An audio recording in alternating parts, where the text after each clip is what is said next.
হাঁটুর ব্যথার 3টে ব্যায়াম করলে ব্যথার উপশম হবে। পা লম্বা, বাঁ পায়ের বুড়ো আঙুলের ফাঁকে ডান পায়ের গোড়ালি দাও।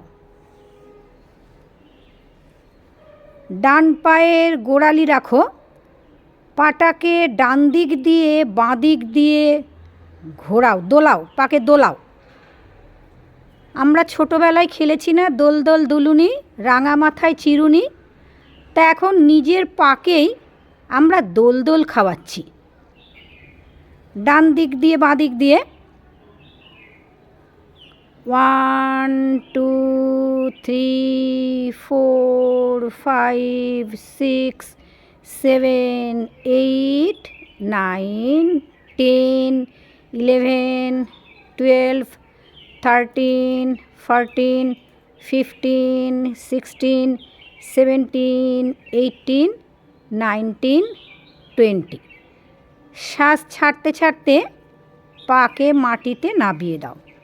হাঁটুর ব্যথার উপশম এই ব্যায়াম করলে হাঁটুর ব্যথা, পায়ের ব্যথার অনেক আরাম পাবেন।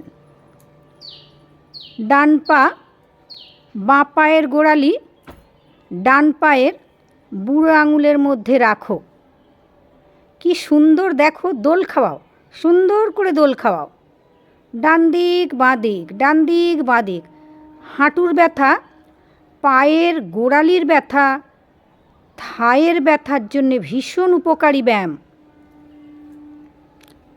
1 2 3 4 5 6 7 8 9 10। পাকে ভালো করে দোল খাওয়াও।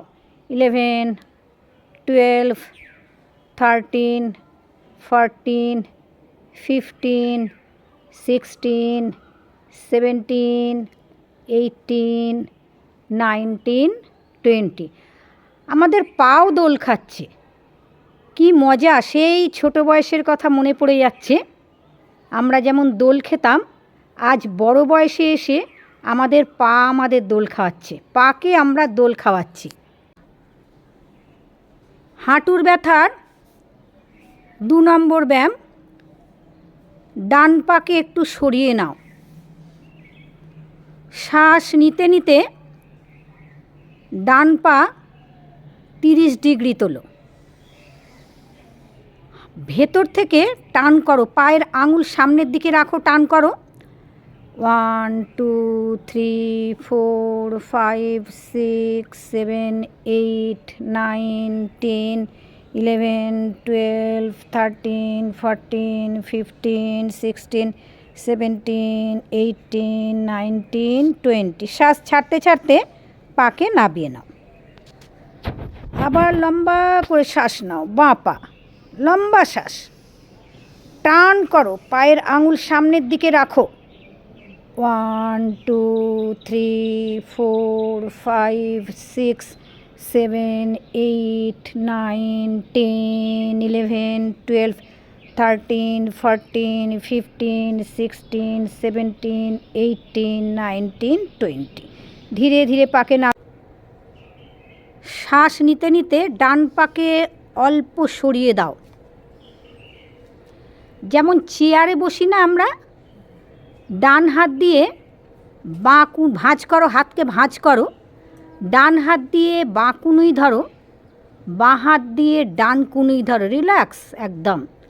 মনে করো তুমি একটা চেয়ারে বসছো, বসে যাও, হাফ সিট আপ করো, বসো চেয়ারে। চেয়ার নেই, চেয়ারে বসো, কোমর সোজা।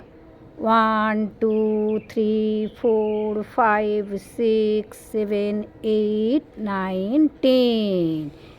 এক্সেল, ইনহেল, লম্বা করে শ্বাস নিতে নিতে বসো চেয়ারে।